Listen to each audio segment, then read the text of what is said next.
Intermittent fasting or circadian fasting? And which one's actually better for weight loss?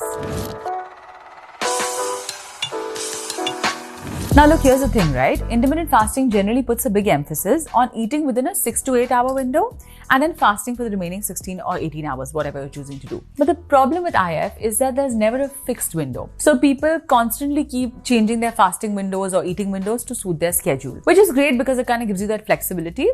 But I just want to say this because we're on this topic, that if you're a woman, there is enough research out there that proves that prolonged intermittent fasting along with having calorie restricted diet is going to affect your hypothalamus. Now, why is that a problem? Because it will actually disrupt the release of GnRH. GnRH is gonadotropin releasing hormone. When this gets affected, the way your body regulates LH and FSH is also affected. In short, what it means is that you're going to have irregular periods and reduced fertility. A lot of women also complain of not being able to sleep well, which has its own other issues, and it has shown to increase cortisol by almost 50%. That can actually eventually cause you to gain weight. Now, one of our clients was actually following a very tough intermittent fasting schedule and she just wasn't losing weight. She was also obviously eating less. Part of this plan of hers was eating a very high fat diet. Her hormones were all over the place and she struggled with acne too. Now, instead of asking her to continue with the 16 to 18 if routine, we encouraged her to try the circadian fasting diet, which is basically a method of eating which aligns with your body's internal clock. Now, in circadian fasting, what happens is that the cycle is divided into two phases.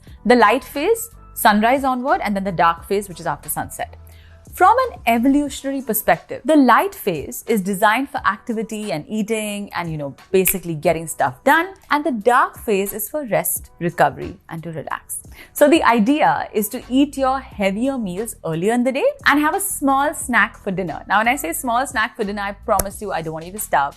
But when you eat a big meal post 6 p.m., which is a lot of people do this while following intermittent fast, they skip their breakfast and then they have a heavy dinner. What happens is you will trigger the release of cortisol, and that will not allow your melatonin, which is your sleep hormone, to be secreted properly. Which means not only are there chances of you disrupting your sleep cycle, but potentially gaining weight as well, because a heavy meal will cause also insulin to go up, sort of spike later in the day, which is the exact opposite of what your body naturally prefers to do. Now, your body's circadian rhythm can influence your energy and your metabolism, and we know all of this, right?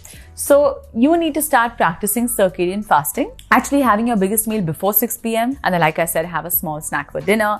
Again, the small snack needs to be something that doesn't raise your sugar level too much. Of course, if you're having sleep trouble, then you can have a small snack in the form of a fruit or maybe even some rice with bone broth. I love that combination. Now, when you do this, it's going to give you better and sustained energy. It balances your body's inflammatory markers as well. Things like HSCRP, those get balanced out, and this will ultimately lead to, better quality of life. Again, as usual, if you have any questions, you can post them below because I can take it up next.